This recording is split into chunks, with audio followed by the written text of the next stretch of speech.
السلام علیکم ویورز، آپ اس پھل سے تو واقف ہوں گے۔ یہ پپیتے کا پھل ہے جو اس وقت پک کر بالکل تیار ہے۔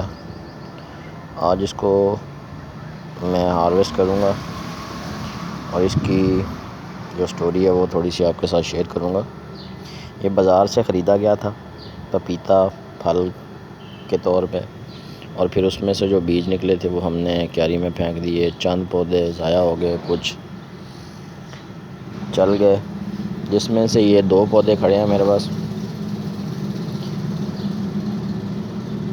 اس وقت اس پہ پھول تو نہیں ہے، ورنہ میں آپ کو بتاتا اس میں مادہ اور نر کا بھی فرق ہوتا ہے۔ اور اس کے علاوہ ایک ہوتا ہے ہائیبریڈ، جس کو نر مادہ کی ضرورت نہیں ہوتی، اس میں تقریباً 1.5-2 فٹ سے پھل لگنا شروع ہو جاتا ہے۔ اور یہ جو پودا ہے یہ مادہ ہے، اور جو لوکل بیج ہوتا ہے، جیسے میں بتا رہا ہوں کہ میں نے بازار سے خریدا اور وہ اگایا، اس میں نر اور مادہ کا ہونا لازمی ہوتا ہے، دونوں پودے ہونا ضروری ہوتے ہیں۔ اگر 5 سے 7 پودے مادہ کے ہیں تو ان میں سے 1 سے 2 پودا نر کا ہونا ضروری ہے، تاکہ پولینیشن ہو سکے اور پھل جو ہے مادہ پودے پہ ٹھہر سکے۔ اس پہ ایک میں تفصیلی ویڈیو بناؤں گا۔